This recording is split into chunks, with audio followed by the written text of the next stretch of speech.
Hello दोस्तों, कैसे हैं आप सब लोग। होप कि आप सब लोग बहुत ही अच्छे होंगे। दोस्तों आज हम अपने सेल्स ऑफ गुड्स एक्ट के नेक्स्ट चैप्टर को पढ़ने जा रहे हैं, ठीक है जी, जिसका नाम है कंडीशंस एंड वारंटीज। ठीक है, आपने दोस्तों ये नाम कभी ना कभी सुना होगा कि कंडीशन क्या होती है, वारंटी क्या होती है। ठीक है, अब दोस्तों गारंटी वारंटी टाइप का ही कुछ ये टॉपिक है। ठीक है, हम लोग पढ़ते हैं तो थोड़ा सा चैप्टर को हमको समझना पड़ेगा। ठीक है जी, बिना समझे आपको कुछ भी इसके अंदर समझ में नहीं आएगा, थोड़ा सा ध्यान देना।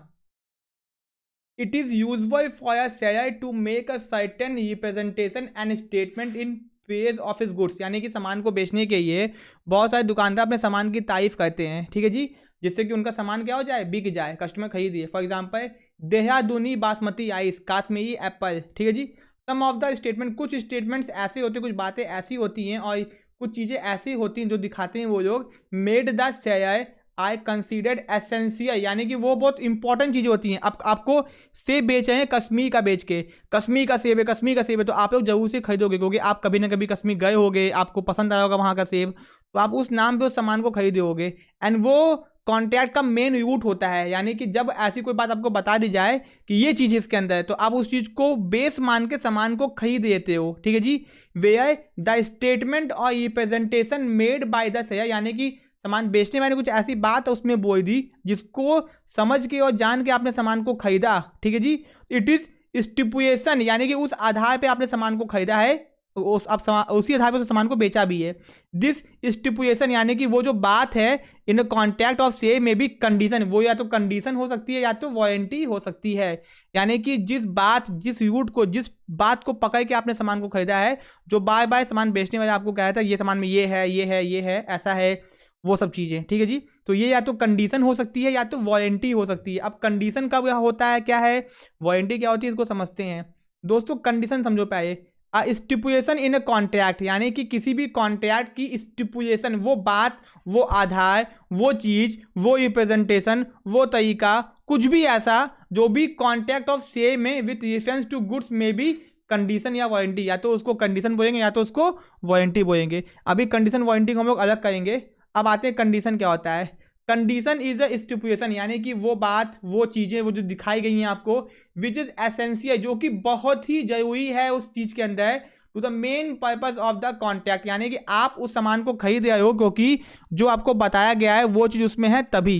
जैसे मान लो आपको वाटर प्यूरीफायर खरीदना है और आपको बताया गया कि वाटर प्यूरीफायर के अंदर जो पानी का मैग्नीशियम का लेवल है वो बहुत अच्छा मेंटेन रहता है, तो आपने, क्योंकि आपको पता है कि पानी के अंदर अगर मैग्नीशियम का लेवल जितना अच्छा होगा वो पानी उतना फायदेमंद होता है, तो आपने ये जान के ही इस पानी के वाटर प्यूरीफायर को खरीदा, तो ये क्या हो गया, कंडीशन हो गया। ठीक है जी, कल को आपको पता चला कि आपको झूठ बोला गया है, तो आप उस सामान को उठा के फेंक देना दुकानदार के ऊपर, क्योंकि आपने इसी कंडीशन में सामान खरीदा है ना, कि वो कंडीशन क्या थी कि पानी, उस वाटर प्यूरीफायर से मैग्नीशियम का लेवल पानी के अंदर मेंटेन रहता है।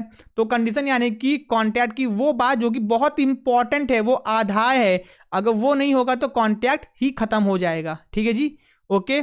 अब दोस्तों मान लियो कि हम कार खरीदने गए और बोले कि भैया हमको कार चाहिए जो कि मनाली के पहाड़ों पे, लद्दाख पे आराम से जा सके। ठीक है जी, हम कार खरीदने गए और उसने कार हमको दी। हम कार जब लेके लद्दाख गए तो कार लद्दाख के पहाड़ों के पास में रोड्स पे चढ़ नहीं पा रही थी, पहाड़ पे नहीं, रोड पे नहीं चढ़ पाई थी, ऊपर नहीं चढ़ पाई थी, उसमें इतनी पावर नहीं थी। हम वापस आए, बोले भैया आपने कैसी कार हमको दे दी है, वो तो लद्दाख में चाहिए नहीं पाई और हमने आपको बताया था कि हमको यही कार चाहिए, ये मेरी कंडीशन थी, और आपने हमको बेकार कार दे दी, तो आप उस कार को वापस दे सकते हो आपने, क्योंकि वो कंडीशन आपकी फुलफिल नहीं हो रही है। अगर आप गए और आपने कुछ नहीं बोला ऐसा कि भैया हमको लद्दाख पे जाना है, कार चाहिए हमको, ये है वो है, और आपने अपने मन से कार पसंद की, अपने मन से कार खरीदी, ये कि आ गए, तब आप जाके उस कार को वापस नहीं कर सकते। जब आप लद्दाख जाओगे, कार नहीं चल पाएगी रोड के ऊपर, तब आप आके वापस नहीं कर पाओगे, क्योंकि आपने कंडीशन नहीं बताई है। आप कंडीशन पहले बताओगे और दो सामने वाले ने गलती की होगी, तभी ये कंडीशन फुलफिल हो पाएगी। तो वही बताया गया है, B ask a car dealer to suggest, कि सजेस्ट करो सूटेबल कार जिससे वो टूइंग पर्पज के इस्तेमाल कर सके। The dealer suggested to buy Bugatti car, B accordingly purchase the car, but उसको पता चला कि भैया वो तो उसके पर्पज की सूटेबल ही नहीं है Bugatti car. Had the suitability of car for towing purpose was so important, क्योंकि उसके लिए बहुत इंपॉर्टेंट कि उसको टूइंग पर्पज के लिए चाहिए था, दैट इज नॉट, अब उसका जो पर्पज था वो तो फुलफिल हो ही नहीं है। Hence B could return the car and get back the price, वो पैसा वापस मांगेगा।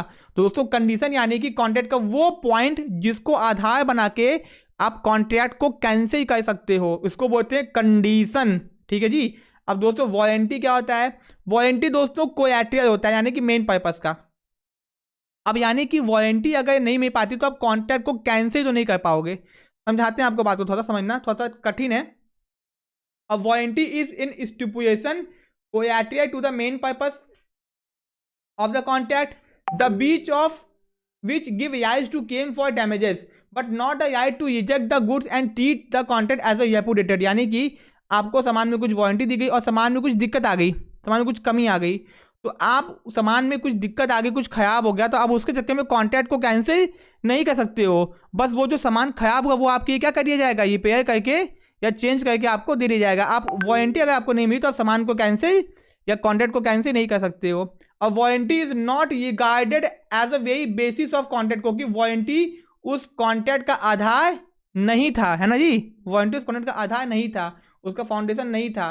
हेंस बीच ऑफ वारंटी, अगर वारंटी खत्म होती है, डज नॉट गिव अ, मान लो आपको फोन दिया गया, ठीक है जी, आपको फोन दिया गया और आपको कहा गया भैया हाँ आपको फोन इसी बचेगा क्योंकि इसका कैमरा बड़ा अच्छा है, कैमरा क्या है, बहुत अच्छा है। अब आप इस फोन को पानी में डुबा दिए और पानी में काम नहीं किया, वारंटी तो आपको क्यों दी गई थी, है ना जी। अब मान लो फोन ऑन नहीं होया, क्या नहीं होया, फोन ऑन नहीं होया, आप सर्विस सेंटर गए, आप कह रहे हो भैया फोन तो ऑन नहीं होया, ये दिक्कत हो गया वो दिक्कत हो गया, तो फोन आपको ठीक करके दे दिया जाएगा। आप ये थोड़ा ना कहोगे कि हमको फोन नया दो, क्योंकि आपका जो पर्पस था, कंडीशन था कि कैमरा अच्छा, वो तो काम कर है ना जी। फोन ऑन नहीं होया तो वो कंपनी से आपको दूसरा दिलवा देंगे, बनवा देंगे, रिपेयर करवा देंगे। तो वारंटी नहीं मिलने पे आप कॉन्ट्रैक्ट को कैंसिल नहीं कर सकते हो। आप केवल जो आपको डैमेज हुआ है, क्या हुआ है, जो आपको नुकसान हुआ उसकी भरपाई के लिए आप पैसा मांग सकते हो, कोई दिक्कत जी। तो it should be noted that whether stipulation in a contract is a sale condition और warranty depend upon each case the construction of contract, a stipulation में be condition to called warranty in a contract, ठीक है जी।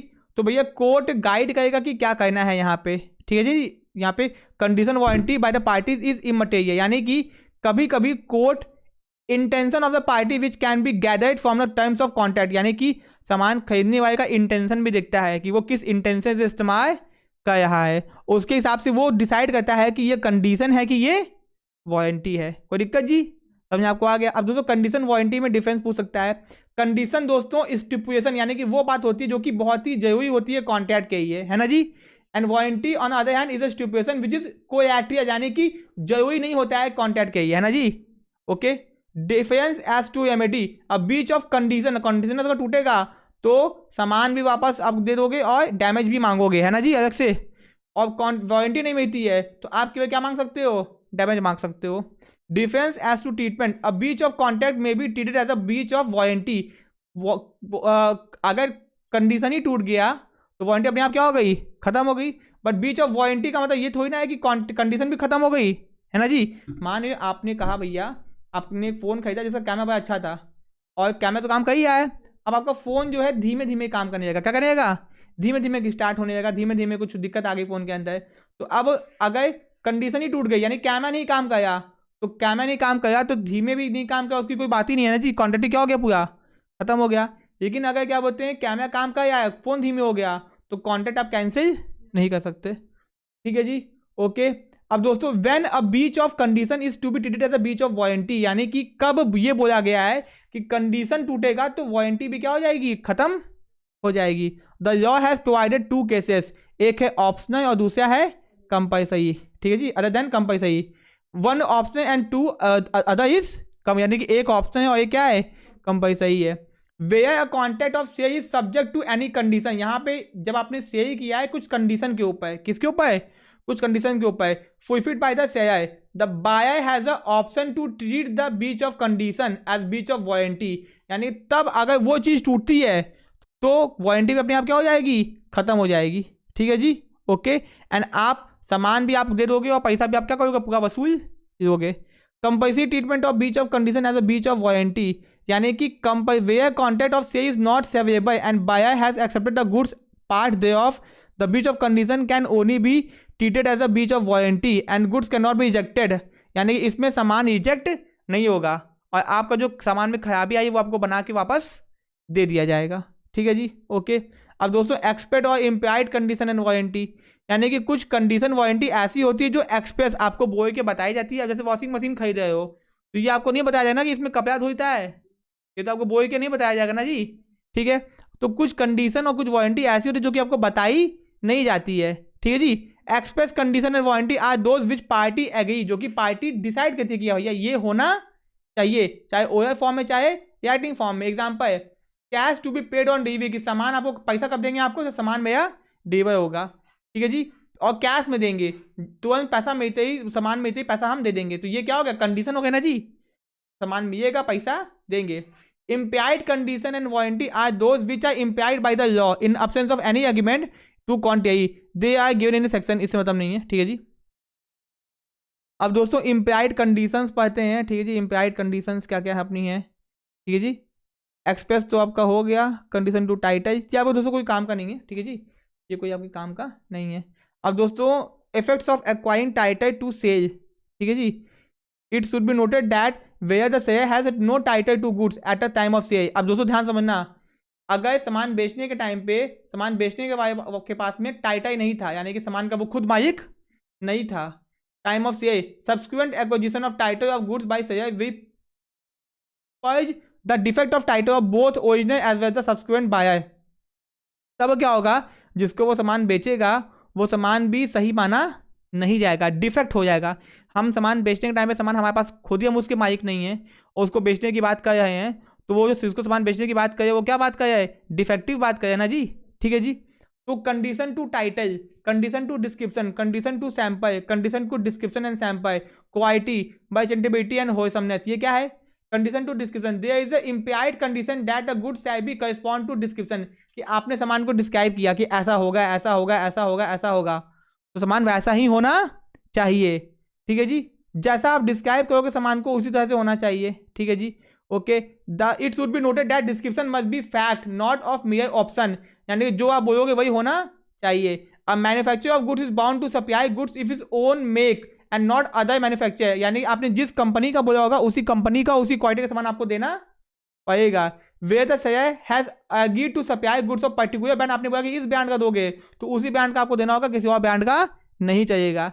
Packing of goods must be according to description, जैसे सामान को pack करने को बोला गया था वैसे ही आपको पैक करना होगा, है ना जी। और जिस डिस्क्रिप्शन का आपने बोला था उसी डिस्क्रिप्शन का सामान होना चाहिए।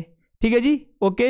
अब दोस्तों आपका हो गया से बाय सैंपल। कभी कभी सामान खरीदते हैं हम लोग क्या देख के, सैंपल देख के, कि आप सामान खरीदने से पहले सैंपल मंगाते हो, सैंपल देखते हो, फिर आप सामान का ऑर्डर देते हो। In a sale by sample there must be a terms in a contract express और implied that effect unless it is so the seller is not bound to sell the goods according to sample, यानी कि however the term may be express or implied, यानी कि कभी कभी हम लोग सामान खरीदते हैं कैसे, सैंपल, अगर सैंपल के हिसाब से सामान नहीं आएगा, मानो आपने कहा सैंपल देखा कि हाँ भैया जिया 32 चावल चाहिए, इतने पे केजी के हिसाब से होगा, इतनी क्वालिटी होनी चाहिए, सामान जब आया तो सैंपल के हिसाब से नहीं था, तो आप कॉन्ट्रैक्ट क्या कर सकते हो, कैंसिल कर सकते हो। ठीक है जी, सही by description as well as sample, यानी कि सामान को जैसे डिस्क्राइब किया गया था, जैसे सैंपल था वैसे ही सामान होना चाहिए। क्वालिटी ऑफ फिटनेस, यानी कि जिस क्वालिटी का सामान था, जिस फिटनेस का सामान था वैसा ही होना चाहिए। ठीक है जी, ओके, ये भी हो गया। ठीक है जी, अगर एक्सेप्शन, एक्सेप्शन का मतलब होता है कि अगर सामान उस तरीके से नहीं होगा तो आप कॉन्ट्रैक्ट को क्या कर दोगे, कैंसिल कर दोगे। द इम्प्लाइड कंडीशन, यानी कि ये वो कंडीशन है जो कि अपने आप लग जाती है, अगर सामान उस क्वालिटी का नहीं आया, उस फिटनेस का नहीं आया, तो आप सामान क्या करोगे, कैंसिल कर दोगे जी।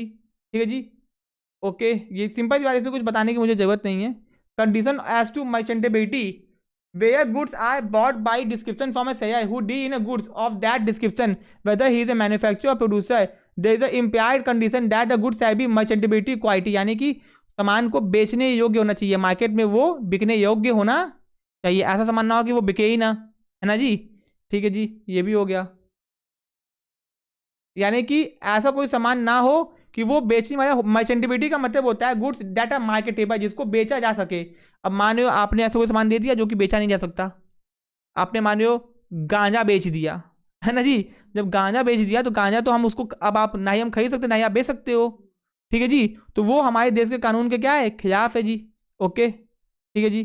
फॉर एग्जाम्पल सुगर बिकम शरबत, सी अब इस कैन नॉट बी मर्चेंटेबल, हमने मंगाया था शुगर आपसे, आप हमको शरबत क्या के दे रहे हो, तो वो तो हम नहीं बेच पाएंगे ना जी, है ना जी। अब इतना समझ आपको आ ही गया होगा जी।